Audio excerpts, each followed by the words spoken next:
मित्रों नमस्कार, मैं श्यामा मिश्रा और मैं अपने चैनल स्टडी टॉपर में आप लोगों का हार्दिक स्वागत करती हूँ। आज का हमारा जो टॉपिक है वो है तनाव, टेंशन।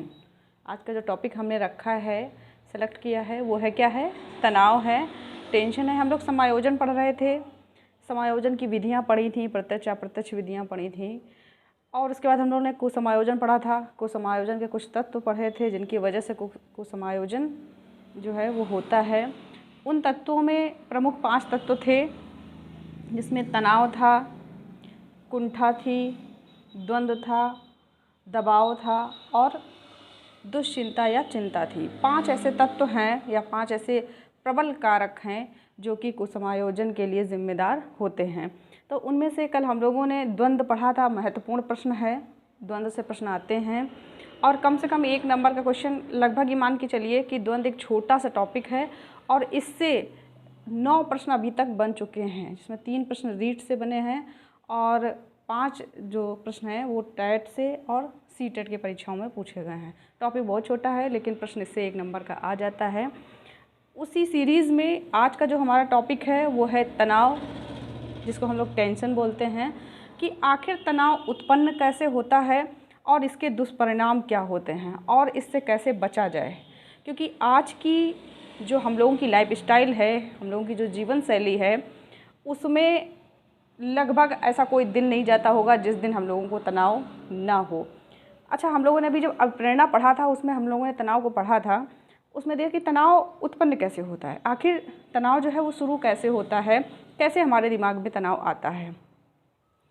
तो जैसे जो चीज़ हम चाहते हैं, जो इच्छा हमारी है या जो आवश्यकता हमारी है, वो आवश्यकता और जो परिस्थिति है या स्थिति है या वातावरण है, हमारी आवश्यकता और हमारी परिस्थिति या वातावरण, इसके बीच में जब असंतुलन हो जाता है या असामंजस्य हो जाता है या जब हमारी आवश्यकता की पूर्ति नहीं हो पाती है, तो हमारे अंदर एक उत्तेजना जनरेट होती है, ठीक है, जिसके कारण क्या होता है, तनाव की स्थिति उत्पन्न हो जाती है। जैसे मान लीजिए कि हमारे इमरजेंसी है, हमें कुछ पैसों की आवश्यकता है। कल मैंने बताया था जब हमने द्वंद्व वाला टॉपिक पढ़ा था कि कोई बच्चा है जो अपने मित्रों से वादा करके आया है कि हम आपको पार्टी देंगे, और लेकिन उसके पास पैसे नहीं हैं। अब वो भाई हम छोटे ही है, अभी कहीं जॉब वॉब तो कर नहीं रहा है, तो ऐसी कंडीशन में वो उन पैसों का अरेंजमेंट कैसे करे। घर आता है, घर में देखता है कि मम्मी पापा के पैसे रखे हुए हैं और उसे लग रहा कि इन पैसों से मेरी आवश्यकता जो है, मेरी जो ज़रूरत है वो पूरी हो जाएगी। लेकिन अगर मैं ये पैसे लूँगा तो हमारे जो माता पिता हैं, मम्मी पापा हैं, हमें डांटेंगे या हो सके मारें भी, है ना, पिटाई हो हमारी। तो हम ये पैसे अगर उनसे बताते हैं कि हम पैसे ले रहे हैं तो हमसे पूछा जाएगा क्यों ले रहे हैं, और जब हम कारण बताएंगे तो कहेंगे क्यों ऐसे काम करते हो आप, है ना। तो ऐसी स्थिति में उसे ये लग रहा कि हमें पैसे भी मिल जाएं, घर में कोई जाने भी ना, और हमारा दोस्तों से किया हुआ वादा भी पूरा हो जाए। यहाँ उसके पास 2 विषम परिस्थितियाँ हैं, है ना। आवश्यकता किसकी है? उसको पैसों की आवश्यकता है, और जब उसकी वो ज़रूरत पूरी होती नहीं दिख रही है ना, तो क्या है, उसके दिमाग में एक तनाव उत्पन्न हो रहा है कि सामने वस्तु दिख रही है जिससे हमारी आवश्यकता पूरी हो जाए, लेकिन मैं उसको ले नहीं रहा हूँ। अच्छा, जब कोई वस्तु जिसकी हमें ज़रूरत है वो हमारे सामने हो और हम उसको ले ना पाएँ तो तनाव और ज़्यादा बढ़ता है।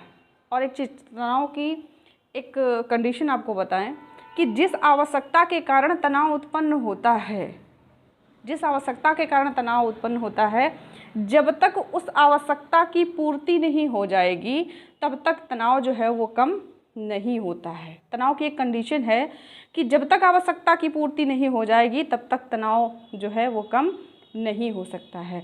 तो तनाव क्या होता है, इतना सब हमने पूरा लेक्चर दिया है, उसमें बता सकते हैं कि तनाव क्या है, कि जो हमारी इच्छाएं हैं, जो हमारी आवश्यकताएं हैं, उन इच्छाओं और आवश्यकताओं तथा स्थिति या परिस्थिति या वातावरण के बीच जब असंतुलन हो जाता है, उस टाइम जो कंडीशन उत्पन्न होती है, जो स्थिति उत्पन्न होती है, वो क्या होती है, तनाव की स्थिति होती है। काय की होती है? तनाव की। तनाव को ख़त्म कैसे किया जा सकता है? तो जिस आवश्यकता के कारण, जिस इच्छा के कारण तनाव उत्पन्न हुआ है, उसी इच्छा की पूर्ति होना चाहिए। अब देखिए, जैसे हर इच्छा की पूर्ति तो नहीं हो सकती है, हम बहुत कुछ चाहते हैं लेकिन हमें हर वो चीज़ नहीं मिलती है। तो क्या किया जाए? तो क्षतिपूर्ति की जा सकती है। तनाव को, आज की लाइफस्टाइल में तनाव को कैसे कम किया जाए? तो क्षतिपूर्ति ही तो हम लोग करते हैं। हमें अगर 100 की ज़रूरत है, मेरे पास 100 नहीं है, तो हम लोग क्या करते हैं? कुछ अरेंज करते हैं कि चलो 50 में ही काम चला लेंगे, 40 में ही चला लेंगे काम। तो ये क्या होता है? क्षतिपूर्ति होती है। लेकिन कुल मिला के आवश्यकता की पूर्ति होनी चाहिए, कम या ज़्यादा किसी भी तरीके से हो।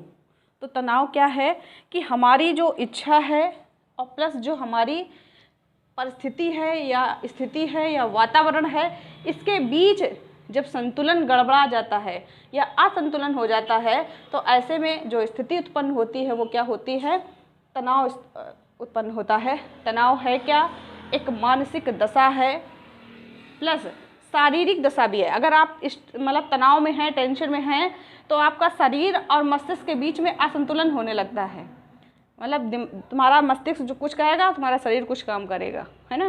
तो ये शारीरिक और मानसिक दोनों ही दशाओं में होता है। तो ये शारीरिक और मानसिक दशा है या एक विकार है, इसको कहे मानसिक विकार भी होता है, जो क्या करता है कि हमारे अंदर असंतुलन पैदा कर देता है।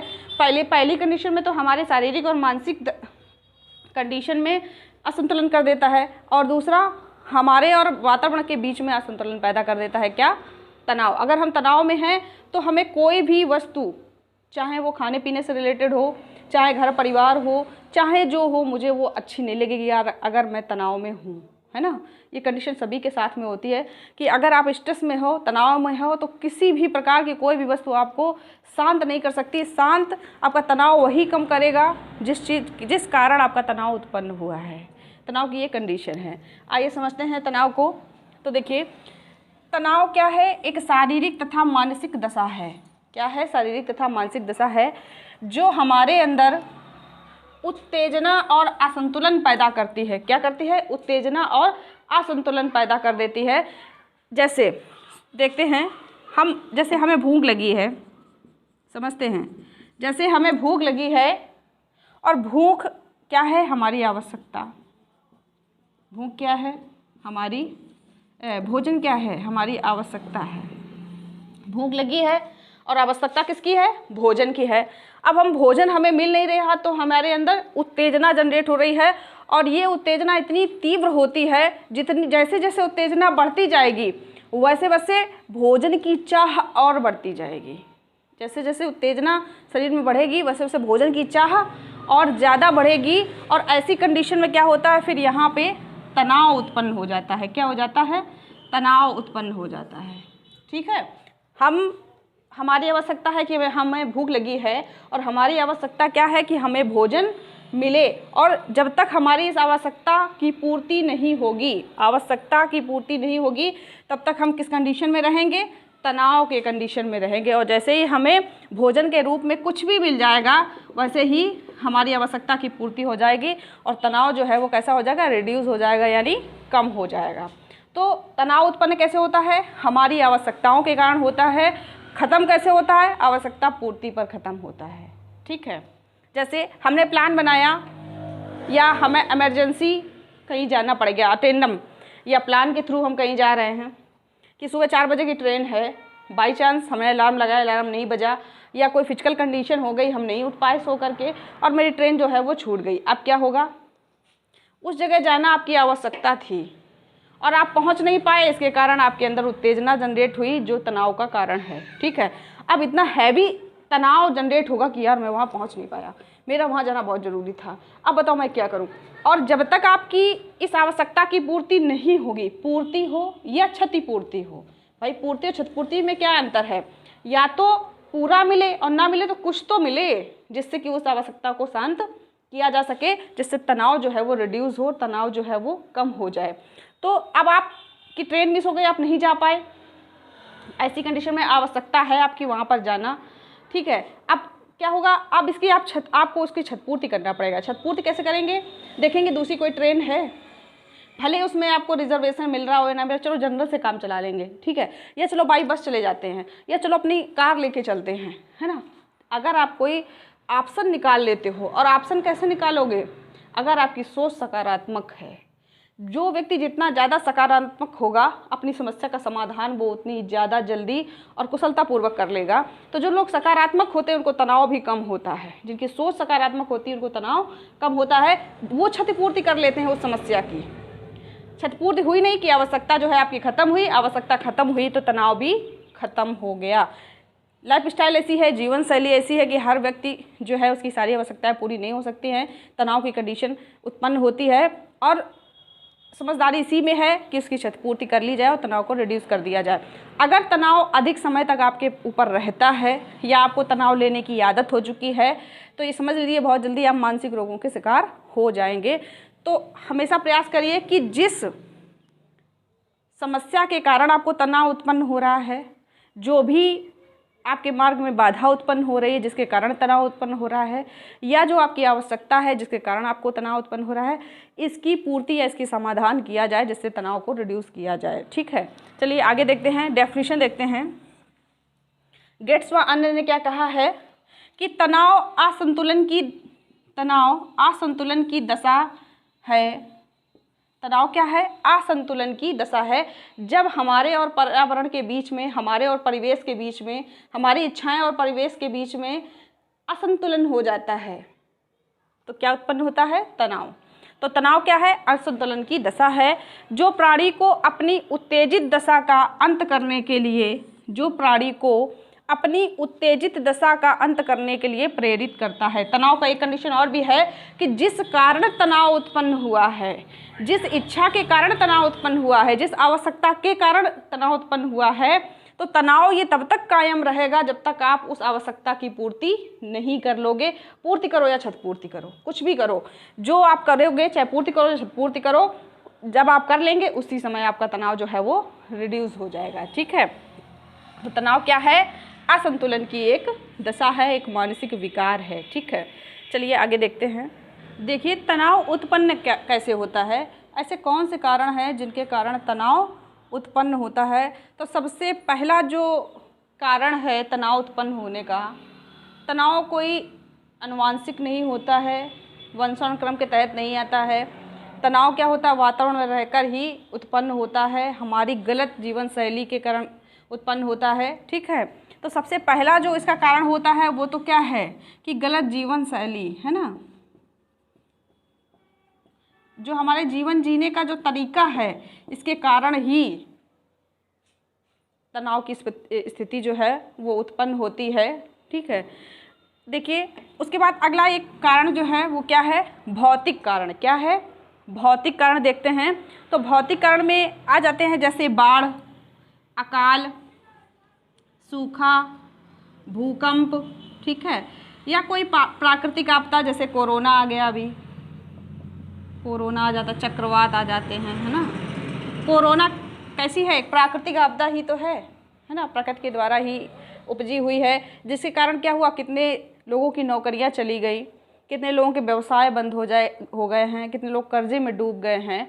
इस कारण भी आज बहुत से लोग जो हैं वो तनाव में हैं, टेंशन में हैं। भाई जिसकी जॉब चलेगी वो टेंशन में ही तो होगा। और एक सबसे महत्वपूर्ण कारक है वो क्या है? आर्थिक।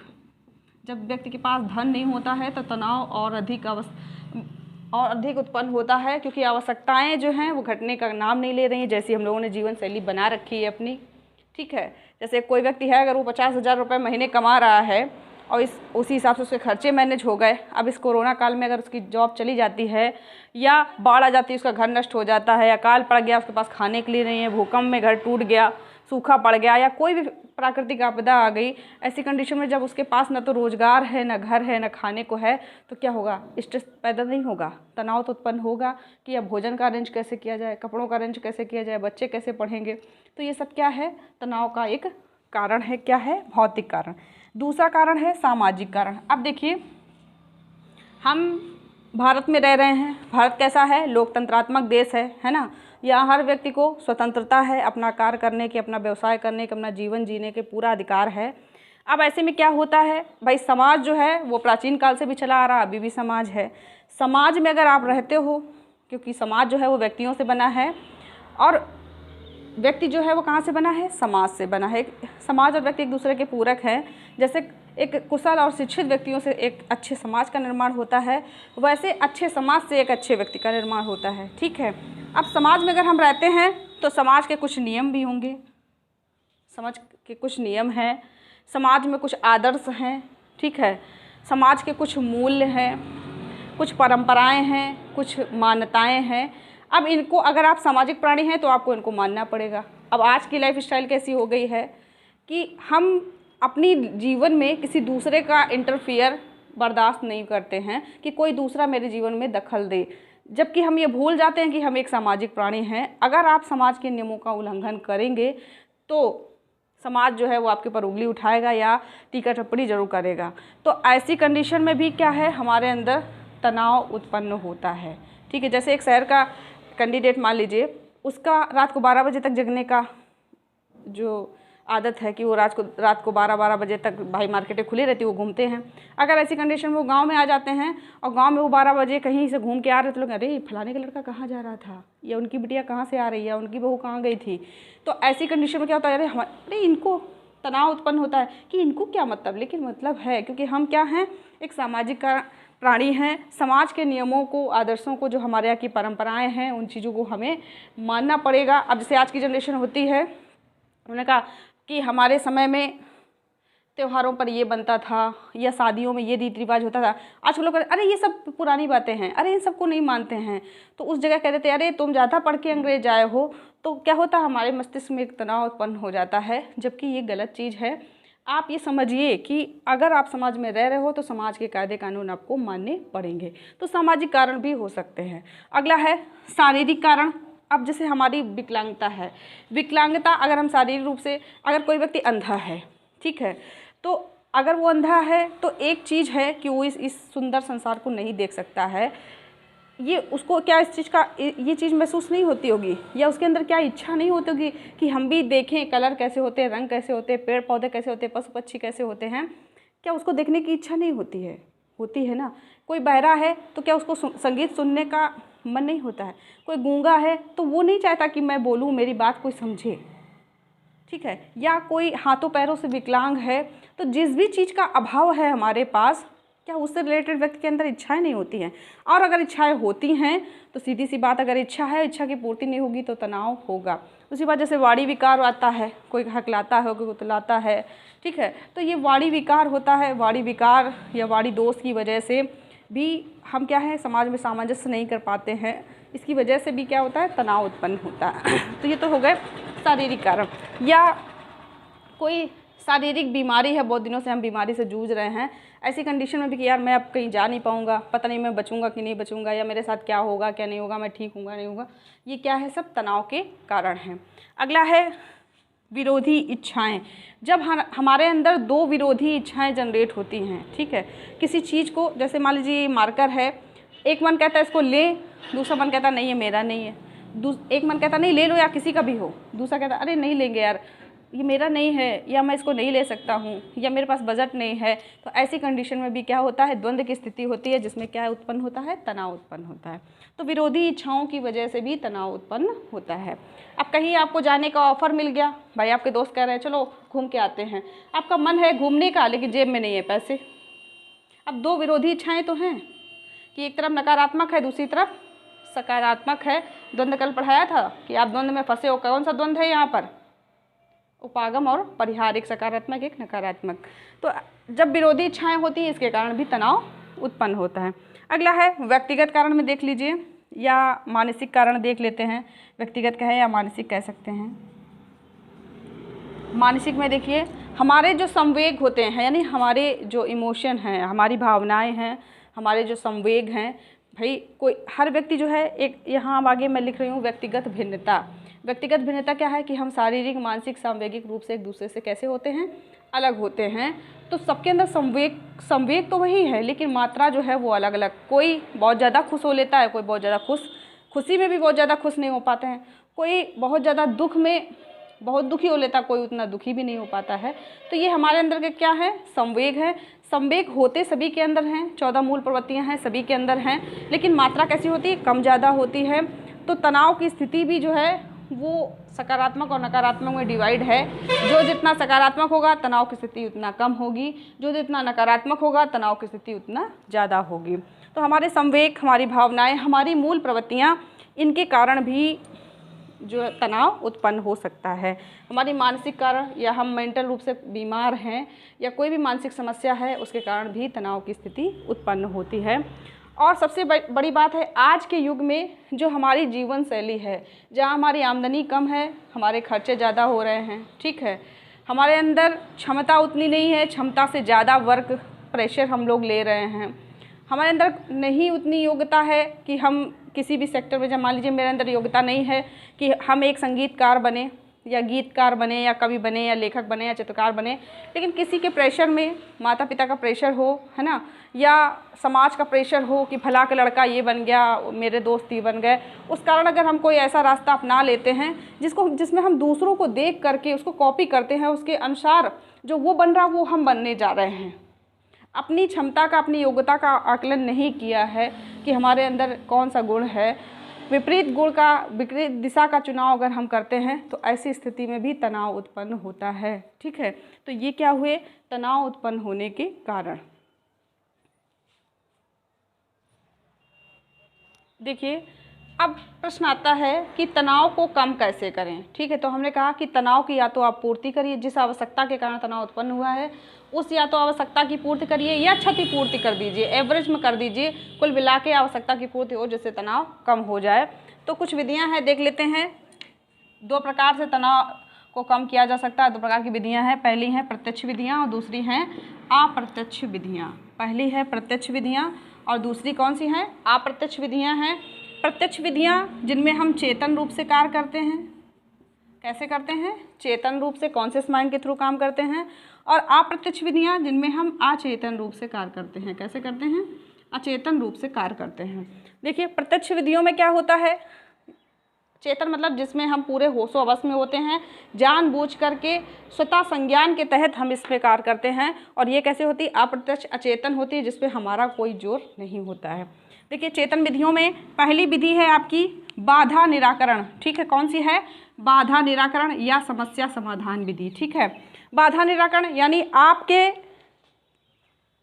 लक्ष्य में जो भी समस्या उत्पन्न हो रही है उस समस्या का आप समाधान करिए, उस बाधा का आप निराकरण करिए। क्योंकि हमने सीधी सी बात बताई, जिस आवश्यकता के कारण आपको तनाव हो रहा है उस आवश्यकता की या तो पूर्ति करिए या क्षतिपूर्ति करिए, यानी कुल मिला के बाधा को खत्म करिए, तभी आपका तनाव जो है वो कम होगा। तो पहली विधि कौन सी है, बाधा निराकरण। आपके लक्ष्य में जो भी बाधा उत्पन्न हो रही है उस बाधा को खत्म करिए, ठीक है।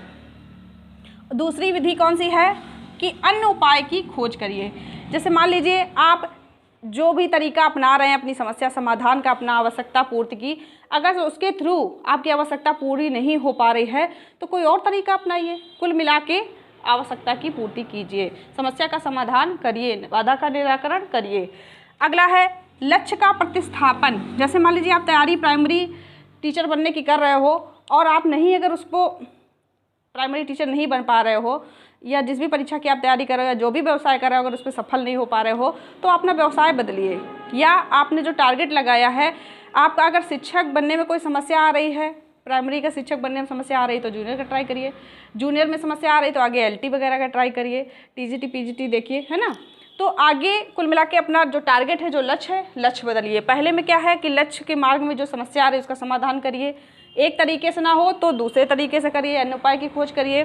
फिर भी नहीं हो रही तो अपना लक्ष्य या टारगेट बदल दीजिए, ठीक है। और चौथी क्या है, व्याख्या एवं निर्णय। जो भी समस्या आ रही है आपके आवश्यकता के बीच, आपके लक्ष्य के बीच में, उसका पहले पूरा विश्लेषण करिए। व्याख्या मतलब क्या है, विश्लेषण करिए, विश्लेषण करिए, ठीक है।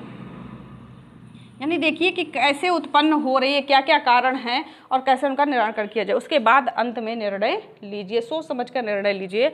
ये चार हैं कैसी, प्रत्यक्ष विधियां हैं।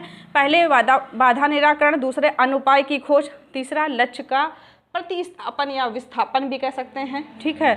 और चौथा व्याख्या और निर्णय। समस्या को सही से समझिए, उसके बाद ही उस पर कोई निर्णय लीजिए। अब देखते हैं अप्रत्यक्ष विधियां जो अचेतन रूप से होंगी, जिस पर हमारा कोई कंट्रोल नहीं होता है, हमारा अचेतन मन का ही कंट्रोल होता है। अनकॉन्शियस माइंड का, अनकॉन्शियस माइंड कितना होता है, 90% होता है। कॉन्शियस माइंड कितना होता है? 10% होता है।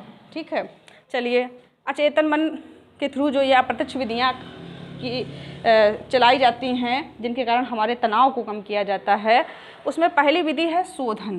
क्या है? शोधन। ये इसको हम लोग उदात्तीकरण भी बोलते हैं। सब्लिमेशन। क्या होता है? सब्लिमेशन। शोधन। देखिए शोधन क्या है। शोधन का बहुत अच्छा एग्जाम्पल आपको दे रहा है, क्योंकि यही जो विधियाँ हैं वो हमने समायोजन की विधियों में भी यही विधियाँ पढ़ाई हुई हैं, क्योंकि ये टॉपिक ही समायोजन के हैं। तो उस टाइम ये एग्जाम्पल देना हम आपको भूल गए थे।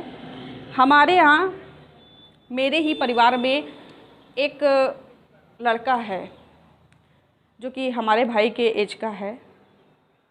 वो जब उसका बर्थ हुआ था उस टाइम उसका जो वेट था वो 4.5 kg था, यानी वो सामान्य बच्चों से अलग था, विशिष्ट वेट था उसका। ठीक है, धीरे धीरे जैसे सब बच्चे उसके साथ के बड़े हुए वो उनके साथ वो भी बड़ा हो रहा था क्या कि बर्थ के समय ही वो फिजिकल रूप से बहुत पावरफुल था, मजबूत था।